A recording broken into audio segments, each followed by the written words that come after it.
கரூர்ல 100 ஆண்டா வாழ்ந்தது கோயில் இடம். கோயிலுக்கு 60,000 ஏக்கர் 70,000 ஏக்கர் லட்சம் ஏக்கர் சாமி கட்டிட்டாங்க.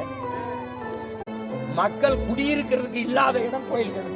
கரூர்ல அதே பிரச்சனை இன்னும் போராடிட்டு இருக்கான். வரியெல்லாம் மேல் மாவள 1.5 வருஷமா போராடிட்டு இருக்கான். வரியெல்லாம் கூட விளை நிலத்தை 2000 ஏக்கர் சிப்காடு தொழிற்சாலைக்கு எடுக்கிறான்.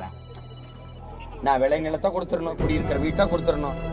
சீமான் அவர்கள் ஏறினா பிளைட்டு, இறங்கினா பிளைட்டு, போனா ஐசுசு காரு, ஆடம்பர வாழ்க்கையை தான் வாழ்றாரு. ஏன் தமிழ் தேசியவாதிகளால ஜோல்னா பையனை வச்சுட்டு தெரியணும். இங்க பாரு, ஏதோ ஒரு முட்டி சந்துக்குள்ள கத்திக்கிட்டு போறான்னு நினைக்காத தம்பி.